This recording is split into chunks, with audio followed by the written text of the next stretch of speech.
আমার বাগানে ফ্লামিঙ্গো বার্ডগুলি দেখেন সেট করা হয়ে গেছে। এখন এত সুন্দর লাগছে পিঙ্ক কালারের বার্ডগুলি। আর এই যে রান্নাঘরে যাওয়ার জন্য আমি এই রাস্তাটি বানিয়েছি। আর এখানে স্টোন দিয়ে দিয়েছি হোয়াইট কালারের। আর এই তো আমার গাছগুলো আমি আরও সুন্দর করে সেট করে নিয়েছি।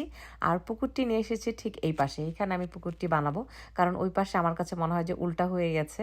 সো সামনে থাকলে ভালো হবে, তাই তো এই পাশে নিয়ে আসলাম। পুকুরের খনন কাজ শুরু করব।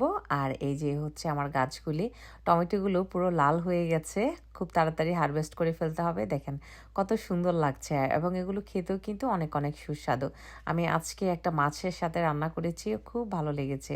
সকালবেলা রান্না করেছিলাম। আর এই যে এখানে দেখেন কত কত টমেটো, বোম্বাই মরিচ ধরেছে। আর এই টমেটোগুলো একটু বড়, বাট চেরি টমেটোই।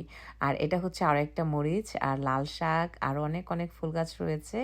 আর এই যে দেখেন কি পরিমাণ বোম্বাই মরিচ ধরেছে। এই যে একটা, ওই পাশে আরেকটা, এই যে পাতার নিচে নিচে মানে দেখা যায় না, বাট খুঁজলে দেখা যায় অনেকগুলো ধরেছে। তো খুবই খুশি লাগছে বোম্বাই মরিচ দেখে।